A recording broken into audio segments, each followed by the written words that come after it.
पवित्र बाइबल, उत्पत्ति अध्याय 41। फिरौन का स्वप्न और यूसुफ का उत्थान। प्राचीन मिस्र की एक शांत रात थी। राजा फिरौन अपने राजमहल में गहरी नींद में सोया हुआ था। तभी उसने एक अद्भुत और डरावना स्वप्न देखा।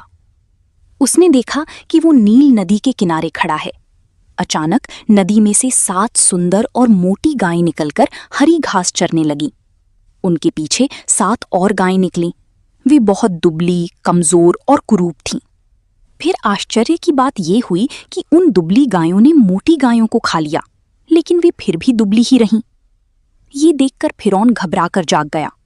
कुछ देर बाद वो फिर सो गया और दूसरा स्वप्न देखा। इस बार उसने देखा कि एक डंठल में 7 भरी हुई और अच्छी बालें निकलीं। फिर उनके पीछे 7 पतली और सूखी बालें उगीं।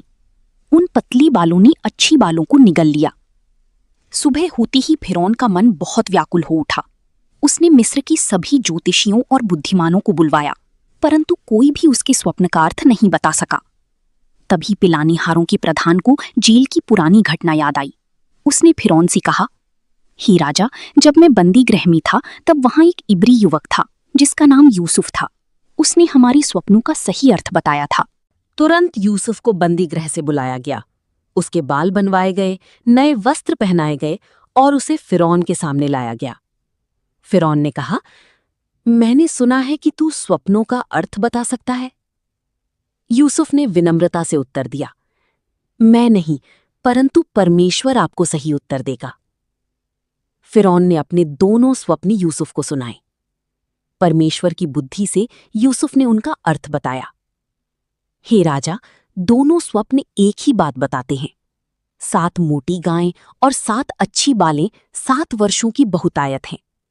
इसके बाद 7 वर्षों का भयंकर अकाल आएगा। अकाल इतना कठोर होगा कि लोग पहले की सारी समृद्धि भूल जाएंगे। फिर यूसुफ ने सलाह दी, अच्छे वर्षों में अन्न का 5वां भाग इकट्ठा कर लिया जाए ताकि अकाल के समय देश बच सके। फिरौन और उसके सब कर्मचारी ये सुनकर चकित रह गए। फिरौन ने कहा, क्या हमें ऐसा बुद्धिमान व्यक्ति मिल सकता है जिसमें परमेश्वर का आत्मा हो? तब उसने यूसुफ को पूरे मिस्र का प्रधानमंत्री बना दिया। फिरौन ने अपनी राजमुद्रा की अंगूठी यूसुफ के हाथ में पहना दी। उसे उत्तम मलमल के वस्त्र पहनाए गए और सोने की जंजीर दी गई। लोग उसके आगे आगे चलकर पुकारते थे, घुटने टेककर दंडवत करो। अब यूसुफ मिस्र का सबसे बड़ा अधिकारी बन चुका था। यूसुफ ने पूरे देश में भंडार घर बनवाए और 7 वर्षों तक बहुत सारा अन्न जमा किया। अन्न इतना अधिक था कि उसका गिनना भी संभव नहीं रहा। फिर अकाल का समय आया। सिर्फ मिस्र में अन्न था, क्योंकि परमेश्वर ने पहले ही यूसुफ के द्वारा तैयारी करवा दी थी। जब दूसरे देशों में लोग भूख से तड़पने लगे, तब वे मिस्र में अन्न खरीदने आने लगे।